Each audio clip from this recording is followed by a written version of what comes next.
You came at a time where the Middle East was going through a lot of turmoil, maybe in the 70s, and the wars, and probably reflective on the community and the policies of this country. But you also did something very strange coming here, studying political science. Most students coming from the Middle East would study engineering or something related. IT didn't even start until the 80s. So you got into an area in a field that is very unique and very usually unheard of for an Arab American in the 70s. Correct. So what made you decide to study political science, and did that help you in what you do today? Well, frankly, I wasn't the first one. I mean, there were people that I respected and kind of emulated in my own, if you will, thinking.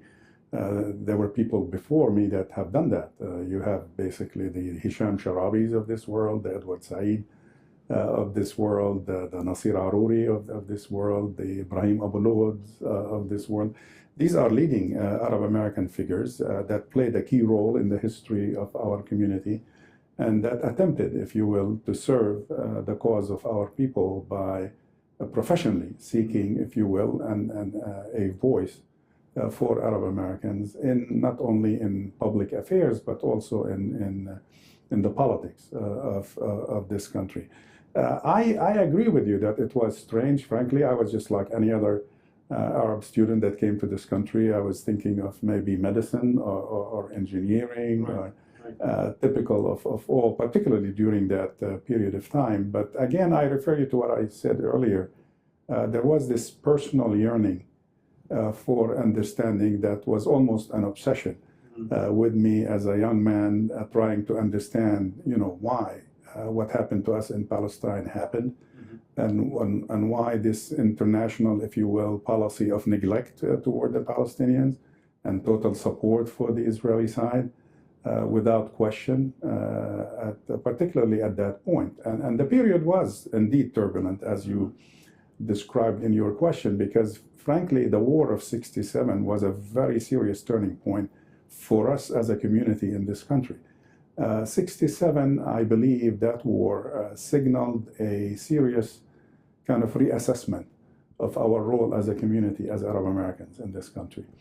The war itself, the fact that the U.S. became a party to that war, took sides in that war, prompted Arab American leaders to get together and ask some serious questions as to why that war, why these results, why this American position. And most of that group tended to be academic, like some of the names I just mentioned. And as such, both their diagnosis and their prognosis was essentially academic in nature. They basically reached the conclusion that the problem in this country is the lack of objective information about Arab issues, about Arab nationalism, about the question of Palestine, about Islam, about Arab society in general. And therefore, they felt that we need an outfit that can, if you will, produce that missing literature. And that's when, 1967, the idea for the AAUG, the Association of Arab American University Graduates, was established by these same people, if you will.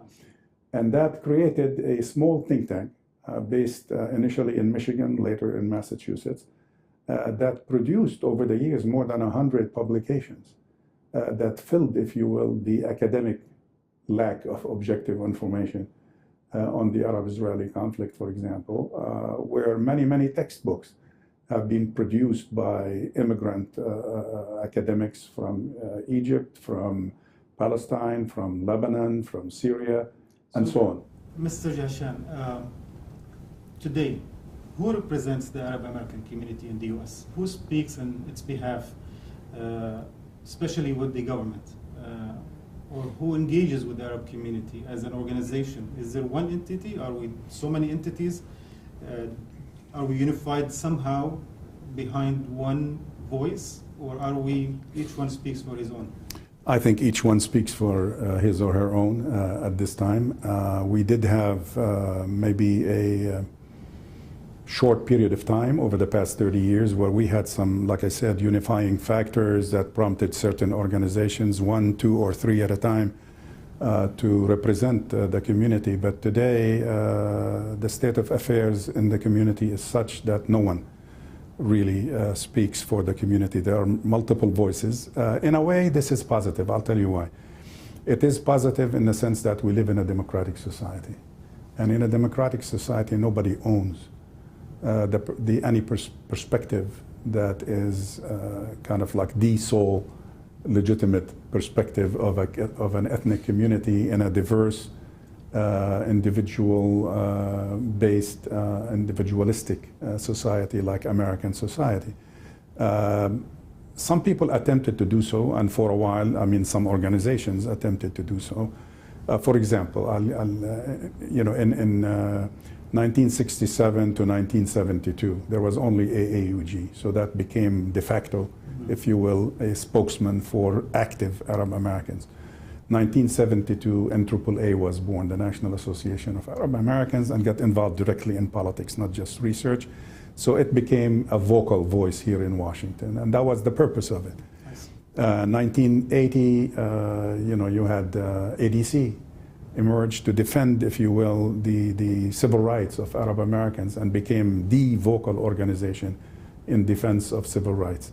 And then we noticed there was another, if you will, discrepancy in our influence as a community, which is involvement in the electoral process. So AAI was born in 1985 to fill that vacuum and involve Arab Americans in both Democratic and Republican parties. So there was a kind of gradual, if you will, filling in of the blanks and plug in the gaps to enhance the interests of the community. So de facto, these organizations played a key role during that early period. But then all of a sudden, you began to have a multiplicity of organizations where even local organizations, for example, sometimes you go to a dinner benefit for, let's say, some social Lebanese community philanthropy in Los Angeles, and you have 3,000 or 4,000 people attending the dinner, which is larger than what any national organization can muster and bring together in Washington. Right. And so the center of gravity moved from the national organizations, if you will, to the local. And we frankly never adjusted to that. We are still at that kind of juncture. Well, who does the American government listen to when they want to hear from the Arab American community? Who do they approach? Like you said, now there are so many out there. Everybody claims to speak on our behalf in the civil rights, in the business, in the different aspects, in politics. Who do they go to and listen to advice from the Arab American community? That's very tough. We try to make it easy for them during certain periods of our history as a community. For example, '82 was a big crisis, the invasion of Lebanon by Israel, the impact, Sabra and Shatila, what have you, the massacre that took place. So the community came together instinctively. Leaders like Jim Abu Rizq and Zobi and others. And we came together and basically asked, what can we do as a community? This is a larger than life crisis, and the U.S. is involved right in the middle of it. The Reagan administration, the Marine barracks in Beirut, and all, the different crises emerged out of that one.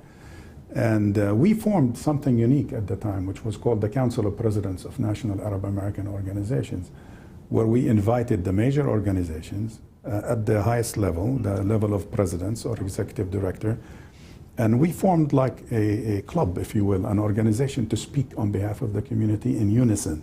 I see. Because on this issue we agreed. Okay. So there was a common, least common denominator, if you will, that propelled us. And we basically rotated in terms of leadership. I chaired it several times. One time on behalf of AAUG, another time later when I moved to NAAA on behalf of NAAA. So we used to meet with secretaries of state and presidents of the United States and vice presidents of the United States through that framework, I see. to make it easier for them to listen to you and to make it easier for you as a community to express your desires and so on. Where is this? Unfortunately, it fizzled. Okay. It fizzled. The reason is, again, failure to institutionalize it, differences between the organizations, the disintegration, if you will, politically, of Arab American efforts, in this country. So there is no equivalent to that today. So